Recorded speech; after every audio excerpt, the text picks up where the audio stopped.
Oke, Prof, yang ingin saya tanyakan lebih jauh nih, ini masih soal pemaksaan. Hmm. Bolehkah seseorang memaksa orang lain ya untuk mengucapkan sesuatu yang bertentangan dengan akidah Hmm. eh, orang yang dipaksa itu dengan alasan kepentingan atau stabilitas nasional? Ya, tadi di awal sudah saya sampaikan bahwa yang bisa memaksa itu hanya negara.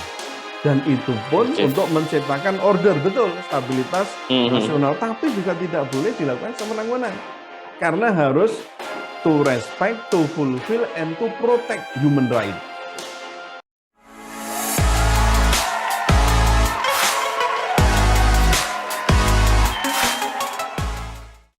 Ya, assalamualaikum warahmatullahi wabarakatuh. Balik lagi di segmen Tanya Profesor ya, dengan busana yang sama karena kita rekaman di hari yang sama. Iya, iya, iya. Iya, tapi dengan isu yang berbeda ya. Dan kita seperti biasa ya akan membahas isu ini secara radikal ya, bersama profesor yang radikal juga nih, Prof. Siap. Profesor Suteki ya. Assalamualaikum, Prof. Waalaikumsalam warahmatullahi Ya, wabarakatuh. sehat ya. Iya, kita lanjut, Mas. Tetap Kita sehat. lanjut ya. Karena ini bahasan ini identik dengan kalau kita salah mengucapkan kata ya, yang radikal asli itu tertuduh nih, Bro. bukan bukan lagi singkatan ya, tapi radikal asli ini. Oh iya, betul. Bukan lagi ramah, terdidik dan berakal, tapi radikal yang benar-benar disematkan oleh pihak-pihak tertentu. Kalau kita Iya, salah dalam mengangkat isu ini. Dan isu betul. ini adalah isu Natal di kalangan umat Islam. Ya, sebagaimana kita tahu bahwa kita umat beragama ya ada banyak agama di negeri kita, dan salah satunya adalah umat Kristiani dan juga umat Islam. Nah, yang akan menjadi topik perbincangan kita ini masalah toleransi ya. Kita Hmm. akan kupas masalah toleransi, juga masalah kemudian kebebasan beragama, dan juga masalah pengucapan nah Iya. selamat terhadap hari raya yang lain. Prof, eh, adakah dalam pembahasan hukum ya yang mengatur tentang toleransi atau batas-batasnya seperti apa, Prof itu? Iya, iya. Saya ingin sampaikan dulu mengenai apa Hmm. itu toleransi ya. Toleransi itu sebenarnya kan berasal dari kata tolerance ya. Tolerance Hmm. sebenarnya kalau dalam ilmu fisika itu dimaknai sebagai batas penghargaan atau terhadap kekeliruan ya. Mungkin ada Iya, iya. deviasi, ada penyimpangan, Deviasi ada ada. ya kan itu ada Iya, biasanya iya. ada koefisien tertentu ya. Yang itu boleh dikatakan oh, ini masih dalam batas toleransi. Artinya diperbolehkan. Yes. Ya kan begitu loh. Meskipun itu salah, itu loh Mas. Ya kan. Apalagi Ya. kalau hanya kekurangan sedikit itu toleransinya kita tetap bisa berikan itu. Nah, toleransi itu sangat dibutuhkan untuk menjaga keharmonisan dan keserasian dalam lingkungan sosial itu pasti.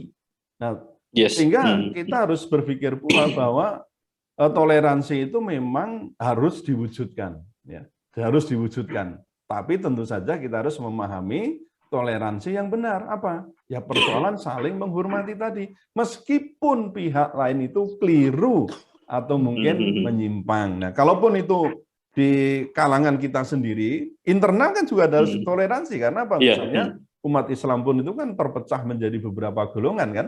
Betul, Golongan betul. bahkan ada dikenal 73 golongan. Nah, kalau kita nggak tolerance terhadap kekurangan atau mungkin ada penyimpangan atau mungkin ada kesalahan, wah kita berantem terus nih. Ya, berantem terus internal, apalagi ini dengan agama yang berbeda. Ya, dengan kelompok yang berbeda atau Yes. yang sekarang kita bahas persoalan agama antara Hindu dengan Islam, Kristen dengan Islam, Katolik dengan Islam, tentu ada perbedaan. Tentu dalam perspektif dari masing-masing pihak akan menyatakan, oh pihak itu keliru, pihak ini menyimpang. Itu saya kira yang harus kita pahami. Titik di sini adalah saling menghargai. Nah, ada persoalan misalnya kerjasama, ya, tapi kerjasamanya sampai di bidang mana kan itu? Kita punya batas-batasan. Apakah sampai ke persoalan akidah atau hanya persoalan muamalah? Kalau hanya muamalah, oke, itu batasan pun ada batasan juga ya dalam muamalah. Nah, soal akidah, no way kan itu kan. Nah Yes. ini, nah kemudian dari sisi hukum kita juga punya kan ketentuan perundang-undangan tentang hak asasi manusia. Apakah itu di konstitusi, misalnya di pasal 28E ya, yang itu menjelaskan bahwa setiap orang itu bebas memeluk dan beribadat menurut agamanya, memilih pendidikan dan pengajaran, memilih pekerjaan, memilih kewarganegaraan, memilih tempat tinggal, dan seterusnya. Itu HAM. Nah, terkait dengan agama tadi, ya setiap orang bebas untuk memeluk agama dan beribadat menurut agamanya masing-masing. Dalam arti apa? Orang tidak boleh dipaksa, orang tidak boleh memaksa, orang tidak boleh tidak menghargai. Nah, itu kan termasuk HAM. Belum lagi kalau kita lihat misalnya lebih khusus lagi di Undang-Undang tentang hak asasi manusia, yaitu di Undang-Undang nomor 39 tahun 99 yang notabene-nya ini juga turunan dari Undang-Undang Dasar 1945 itu. Nah, namun memang dalam kenyataannya kita selalu temukan itu Mas ya, sifat yang intoleran, tapi ya harus di mana yang benar tadi, bukan kemudian menyatakan aku Islam, aku pegang akidahku, aku meyakini jihad, aku meyakini misalnya kekhalifahan, itu dulu dikatakan intoleran. Lu nggak benar. Oh, itu di agama internal kok Anda mengatakan misalnya pihak lain mengatakan intoleran. Bukan, ya gitu ya. Oke, menarik Prof. Ya, tapi ini sebuah landasan hukum pasti ada fenomena, Prof. Ya. Dan fenomena di kalangan kita di Desember itu ada banyak sebetulnya. Tapi salah satunya yang menarik bagi kita sebagai umat Islam ya, adalah tentang kebijakan-kebijakan perusahaan di hari di Desember ini. Jadi banyak kemudian perusahaan-perusahaan yang bukan lagi imbauan sifatnya, tapi memaksa Muslim ya, karyawan-karyawan Muslim untuk mengenakan atribut dan busana perayaan agama lain yang tentu bagi kita sebagai seorang Muslim kan ada batas-batas yang benar-benar bahwa kita itu tidak boleh atau tasabuh bil kufar gitu, mengikuti itu kan ada pemahaman di situ ya, mengikuti orang-orang di luar Islam non Muslimnya. Nah, yang saya tanyakan bagaimana tinjauan hukum, Prof, mengenai fenomena bisa dibilang pemaksaan karyawan mengenakan atribut Natal di Desember ini. Ya, sesuai dengan prinsip hak asasi manusia ya, itu tadi. Dan saya kira juga Allah memberikan hak juga kan kepada manusia. Kita ini diciptakan sebagai makhluk yang merdeka. Artinya perbuatannya itu tidak boleh dilakukan atas ancaman kekerasan pihak lain sepanjang tidak bertentangan dengan hukum yang berlaku, kan begitu. Nah, hanya negara yang bisa memaksa warganya itu dengan melakukan tindakan tertentu plus disertai dengan ancaman. Nah, itu biasanya untuk menciptakan order atau ketertiban ya secara umum lah gitu ya. Nah, tapi tetap negara meskipun punya hak untuk memaksa, membuat ancaman, tetap harus ada penghormatan dan juga pemenuhan termasuk perlindungan terhadap HAM. Jadi juga enggak sembarangan negara itu memaksa warga negara itu tidak bisa. Nah, kemudian tadi Mas singgung soal pemaksaan ya, pemaksaan terhadap karyawan ya oleh pengusaha. Ini kan pernah juga terjadi misalnya di tahun 2016 itu ya, itu ada perusahaan di bidang showroom, ya, showroom mobil gitu ya, showroom mobil itu yang atau ini motor ya jenisnya itu tidak perlu saya sebutkan di Bekasi itu yang memaksa ya karyawannya untuk memakai topi Sinterklas. Nah, kan itu ya. Kemudian muncullah aksi protes itu dilayangkan oleh sejumlah ormas, terutama ya tentu ormas Islam ya, itu kepada pihak manajemen. Nah, tapi ketika itu memang sempat dilakukan mediasi dan berhasil ya. Tadi tidak termasuk dibawa ke ranah hukum. Nah, sebenarnya kok saya mengatakan ranah hukum bagaimana? Iya, karena memang kita punya peraturan hukum yang bisa sebenarnya kalau dipakai untuk menjerat pengusaha atau siapapun yang melakukan pemaksaan orang untuk melakukan atau tidak melakukan sesuatu perbuatan. Nah, ini kita temukan di pasal 335 Kitab Undang-Undang Hukum Pidana. Nah, ini di ayat 1-nya sebutkan begini, Mas. Diancam dengan pidana penjara paling lama 1 tahun atau denda paling banyak Rp4.500 barang siapa secara melawan hukum memaksa orang lain supaya melakukan, tidak melakukan, atau membiarkan sesuatu dengan memakai kekerasan atau dengan memakai ancaman kekerasan, baik terhadap orang itu sendiri maupun orang lain. Ini jelas, memang Iya, kalau iya. kita teliti sejarahnya, pasal ini pernah diuji ke MK ya, terutama yang menyangkut frase, sebenarnya kan itu ada tambahan lagi, frasenya itu sesuatu perbuatan lain maupun perlakuan yang tidak menyenangkan. Anda masih ingat kan? Itu Iya, iya. kemudian dinyatakan untuk frase ini tidak dikatakan mengikat lah ya. Jadi perbuatan tidak menyenangkan orang lain itu bertentangan dengan konstitusi.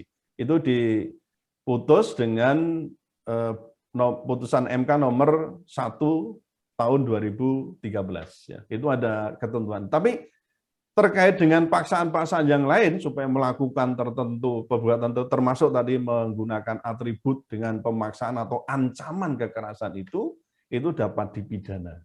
Nah, jadi jangan sembarangan itu ya.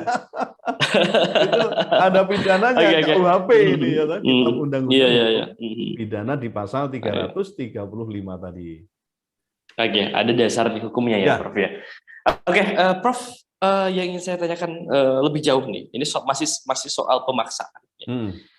Bolehkah seseorang memaksa orang lain ya, untuk mengucapkan sesuatu yang bertentangan dengan akidah orang yang dipaksa itu dengan alasan kepentingan atau stabilitas nasional? Ya, tadi di awal sudah saya sampaikan bahwa yang bisa memaksa itu hanya negara. Dan itu pun untuk menciptakan order, betul, stabilitas nasional. Tapi juga tidak boleh dilakukan sewenang-wenang. Karena harus to respect, to fulfill, and to protect human right. Nah, jadi memang prinsipnya HAM itu bisa dibatasi, Mas. Memang pembatasannya bisa oleh agama, bisa oleh moral, atau mungkin oleh hukum. Kan boleh kan begitu? Tapi ini harus dilakukan oleh negara. Nah, maka dalam hal ini segala pemaksaan yang bertentangan dengan hukum, ya, apalagi dengan bertentangan dengan agama dan juga akidah itu tidak boleh dilakukan. Dan kalau dilakukan tadi apa? Termasuk dalam pemaksaan bidang agama pun itu bisa diancam dengan pidana. Nah, itu jadi prinsipnya harus kita pegang dulu ini. Kalau ini kan sifatnya general ya, atau sifatnya itu apa itu dalam bahasa hukum itu sifatnya general, umum. Jadi untuk siapapun, tidak peduli apakah itu pengusaha atau siapapun ya namanya stereotip lah ya, namanya stereotip. Ini untuk pengusaha atau mungkin orang perorangan atau kelompok tidak boleh melakukan pengancaman semacam itu. Meskipun meskipun kalau negara alasannya untuk stabilitas ya. Enggak boleh. Ya enggak boleh. Prinsip penghormatan HAM tadi harus tetap dilakukan. Tapi ada isu yang masih satu irisan dengan toleransi, yaitu kebijakan moderasi. Moderasi ini kan baru-baru terus digencarin oleh Menag Yakut salah satunya. Jadi isu moderasi yang berkembang, ya, ini kan istilahnya lawan dari intoleransi, ya. Maka harus lahirkan moderasi kan gitu ya. Nah, ini dari isu moderasi yang berkembang ada satu fenomena yang unik dan mungkin baru, ya. Dan membuat saya itu terbelalak gitu. ini soal imbauan, Prof. Imbauan Kemenag, bayangkan institusi Kemenag untuk MTS dan MI. MTS itu kan Madrasah Tsanawiyah dan Madrasah Ibtidaiyah. Untuk apa? Ucapin selamat Natal ya. Jadi imbauan dari Kemenag ya untuk sekolah Islam untuk mengucapkan selamat Natal. Nah, apa yang Prof. Suteki lihat nih? Apakah ini masih ada kaitannya dengan moderasi? Saya nggak tahu ya. Ini apakah Prof. Suteki melihat ini suatu fenomena yang unik ya? Atau mungkin Prof. mau ada tanggapan apakah ini suatu kemajuan peradaban kita ya? Atau mungkin kemunduran? Silakan, Prof. Iya, wah, agak tuh berat nih ya. Jadi kita harus kembali lagi, persoalan moderasi ini kan kalau kita teliti, itu kan sebagai gerakan yang sebenarnya itu merupakan counter idea atau counter idea maksud saya. Atas yang tadi Anda sebut intoleransi atau kita lebih terkenalnya dengan radikalisme. Radikalisme.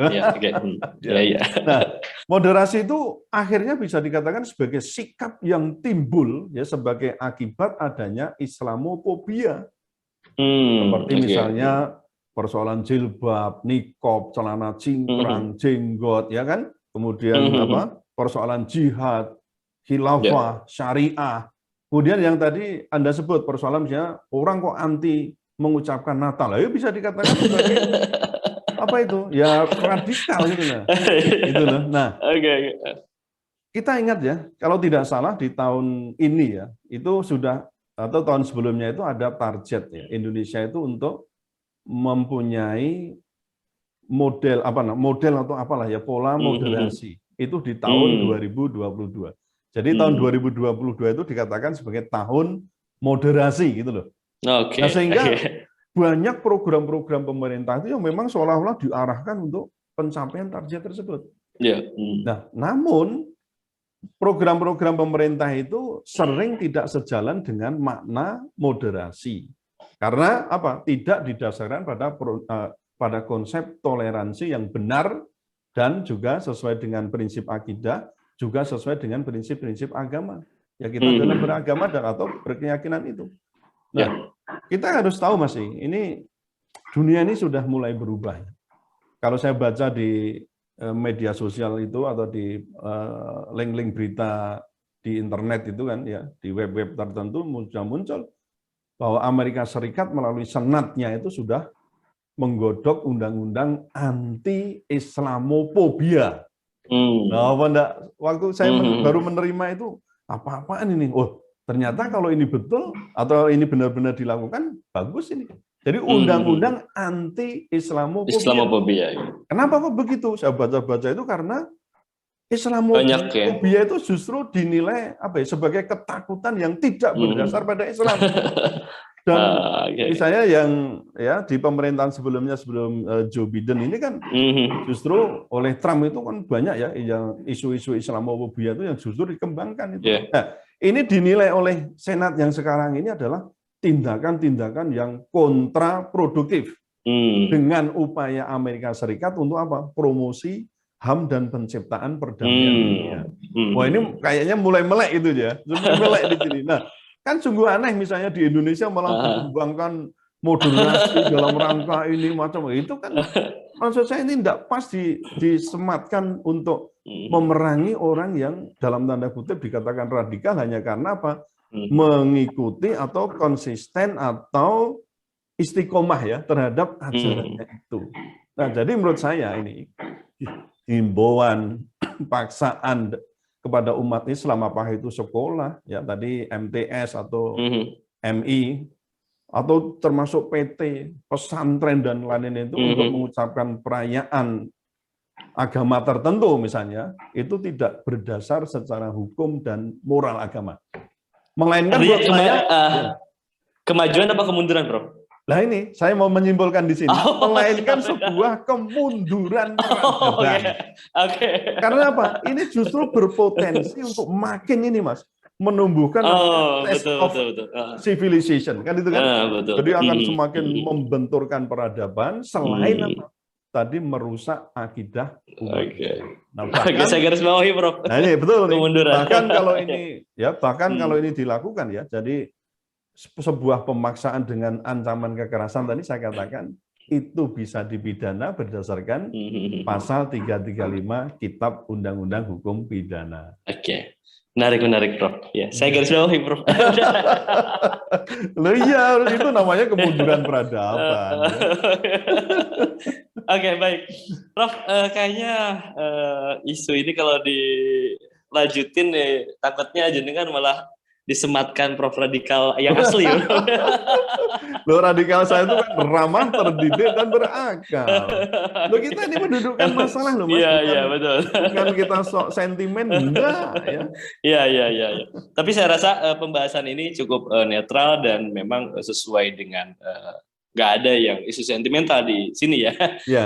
Nah, cuman memang permasalahan isu Natal dan pengucapan di kalangan umat Islam itu sampai sekarang belum selesai polemik ini ya. Betul. Mudah-mudahan tahun depan bisa lebih baik lagi, bisa lebih adem ya, kita bisa lebih rukun tanpa ada bahkan tanda diskriminasi, bahkan Ya, terhadap Islam yang kemudian ini ya Prof ya. Oke, ya Prof dan juga Puan dan Tuan yang sudah menyaksikan sampai pertanyaan keempat. Biasanya kan ada 4 pertanyaan. Saya ucapkan terima kasih, tapi jangan lupa untuk terus tonton video-videonya di channel Prof Suteki ini, dan juga like, comment, share, dan juga subscribe ya channel ini, dan silahkan rekomendasikan ke teman-teman yang lain untuk ikut menyimak, dan juga bahkan untuk bertanya di kolom komentar. Biasanya admin akan memilih dan memilah komentar untuk diangkat menjadi satu konten yang akan kita bahas, konten-konten viral yang dibahas secara radikal, ramah, terdidik, ramah, dan terdidik, dan berakal. berakal. Oke, terima kasih Prof Suteki atas waktunya, dan juga terima kasih Puan dan Tuan. Ya, saya Abdul Karimi pamit undur diri, dan assalamualaikum warahmatullahi wabarakatuh. Waalaikumsalam warahmatullahi wabarakatuh.